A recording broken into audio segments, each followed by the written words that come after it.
ஆழ்வார் திருவடிகளே சரணம். எம்பெருமானார் திருவடிகளே சரணம். ஜீயர் திருவடிகளே சரணம். ஸ்ரீ தொண்டரடிப்பொடியாழ்வார் திருவடிகளே சரணம். சுவாமி பெரியவாச்சான் பிள்ளை திருवडिகளே शरणम. पासुरम संख्या 14। इसके पूर्व पासुरम में अनेक पासुरों में परोपदेश, चौथा पासुरम से परोपदेश, लोगों को उपदेश करना आरंभ किया था आழ்वार ने। तो लोगों को उपदेश किया, अपने मन से भी कहा। गए पासुरम में अपने मन से ही कहा ऐसे लोग हैं क्या करें करके। फिर भी ये लोग मानते नहीं हैं, तो इनको उपेक्षा हो गई उन्हें, और फिर स्वानुभव करने लगे श्रीरंगम के सुंदरता सौंदर्य को देखकर। ऐसे स्वानुभव, ऐसे अनुभव हर जीव कर सकता है, हर जीव का अधिकार है, परंतु वो नहीं करता है। ऐसा बहुत दुख करके उनको उपेक्षा करते हैं। परंतु अंत में परोपदेश से ही ये पासुरम का अंत करते हैं। तो पासुरम संख्या 4 से 14 तक 11 पासुरम में परोपदेश करते हैं। क्योंकि संतों का जो अनुभव जनित जो वाक्य है, जो बोल है, वो हमारे लिए अनुकरणीय है, हमें उसे अनुसरण करना चाहिए। तो ऐसा पेरियावाचा पिल्लई स्वामी कहते हैं। तो इस श्रीरंगम की सुंदरता को कैसे अनुभव करते हैं ये बताया गया है। वंडिनम मुरलुम शोलै मयिलिनम आलुम शोलै कोंडल मीदळवुम शोलै कुगिलिनम कूवुम शोलै अंडर्गोन अमरुम शोलै अणिदिरुवरंगम एन्ना मिंडरबाइंदुन्नुम शोट्रै विलक्किनाय किडमिनीरे। बहुत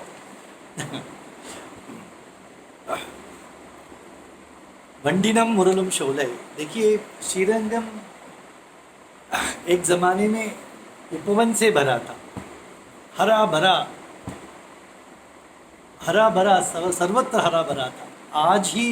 आजकल ही अपार्टमेंट्स आ गए हैं, बहुत दूर दूर तक हम देख सकते हैं उपवन को, उद्यानों को नष्ट कर कर वहाँ पर अपार्टमेंट्स बांधा जाता है। अभी हम आंखों से देखते हैं, उस समय ये जगह सब जहाँ हम रहते हैं सब जगह उपवन ही उपवन था।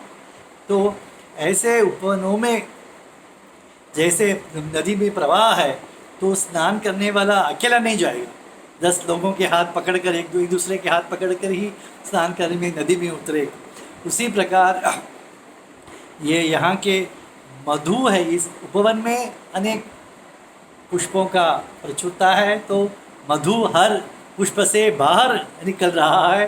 तो भ्रमर सब मधु का जो प्रवाह है, बाढ़ है मधु का, उसे भोगने के लिए सब एक साथ मिलकर मधुपान करते हैं। और मधुपान करने से अपना बुद्धि क्या करे क्या न करे समझ में नहीं आता है, तो नृत्य करने लगते हैं। क्योंकि जो अंदर गया हुआ वस्तु है वो एक जगह पर बैठने नहीं देगा, तो नाचते हैं और गाते हैं। तो जैसे इसे देखकर आचार्य कहते हैं, वैकुंठ में मुक्त और नित्य लोग भगवान को देखकर भगवत अनुभव से इतने मदमस्त हो जाते हैं कि वे गाने लगते हैं, नृत्य करने लगते हैं। तो इसी प्रकार यहाँ ये क्या परमपद से कम है श्रीरंगम? तो श्रीरंगम के उद्यान में भी यहाँ के भ्रमर नित्यसूरी जैसे नाचते गाते हैं, ऐसा कहते हैं। मयिलिनम आलुम शोलै, ये सब भ्रमर का आवाज़ ध्वनि सुना।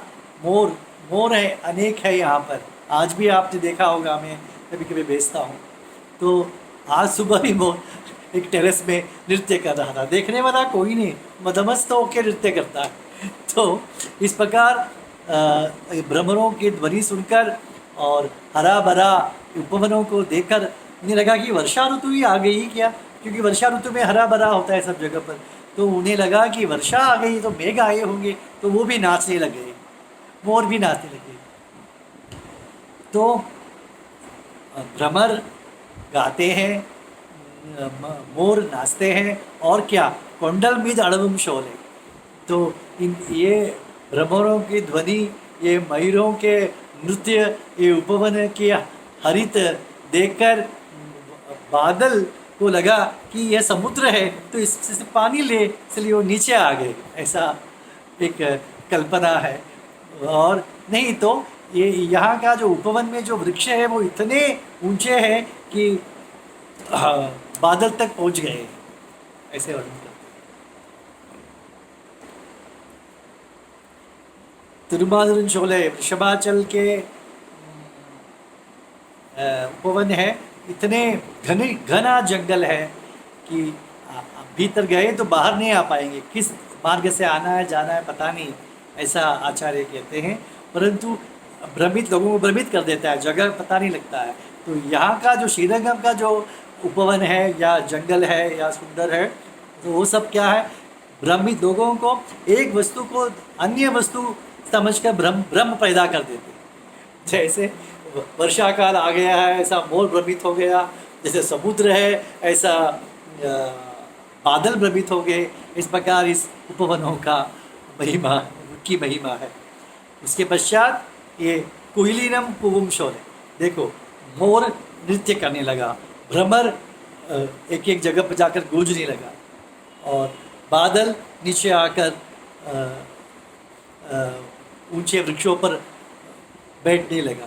परंतु ये कोकिल जो है वो एक ही जगह पर बैठे हैं, एक ही जगह पर बैठ कर मधुर गान करते हैं।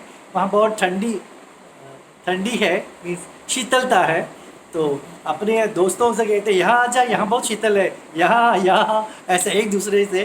देखिए आचार्य कैसे अनुभव करते हैं, ये कोकिल एक दूसरे को पूछते आ जाओ आमा, यहाँ आ जाओ, यहाँ बहुत शीतल है।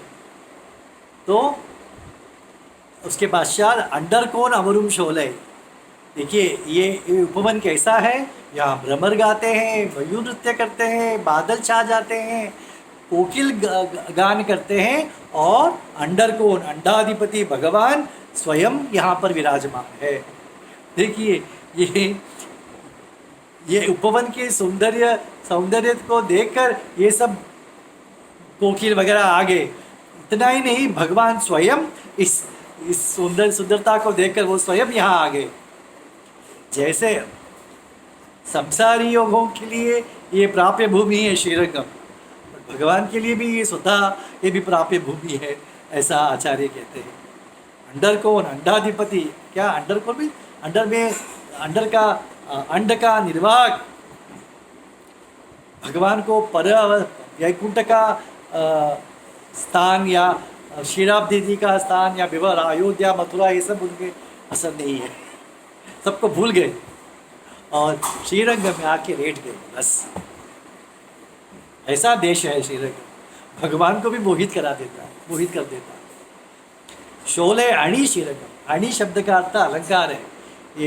ये श्रीरंगम का अलंकार क्या है, ये सुंदर उपवन ही है, अथवा संसार की जगत का ही श्रीरंगम एक आभूषण, ये आभूषण है। ये उपवन को भी लगाया जाता है विशेषण के रूप में, या श्रीरंगम को भी लगाया जाता है, क्योंकि शोले अणि तिरुवंग, शोले मीन्स उपवन, अणि मीन्स आभरण, श्रीरंगम।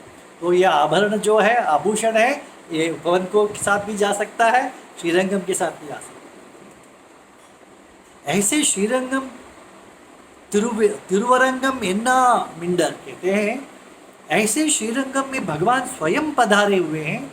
ऐसे श्रीरंगम नहीं कह सकते हो, ऐसे मूर्ख, मिंडर मीन्स मूर्ख।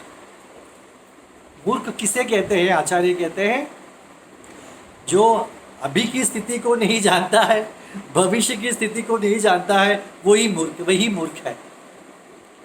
और नरकवास होने वाला है, अभी मृत्यु आने के पश्चात वो पुनः गर्भवास होने वाला है, ये सब होने वाला है। ये सब गला पकड़ के हमें नरक में धकेलने वाले हैं, पुनः गर्भवास में धकेलने वाले हैं, परंतु इसे उसके भान कहाँ है। तो ये इसीलिए इसे क्या कहते हैं, अपने शरीर को संभालने में है, मस्त है ये, तो यही मूर्ख है। कहते हैं ना, एक रूपक कहा जाता है, एक कुएं में ऊपर की डाली पर एक आदमी लटकता है नीचे, और डाली टूटने वाली है, और कुएं में सांप, जहरीला सांप वगैरह है।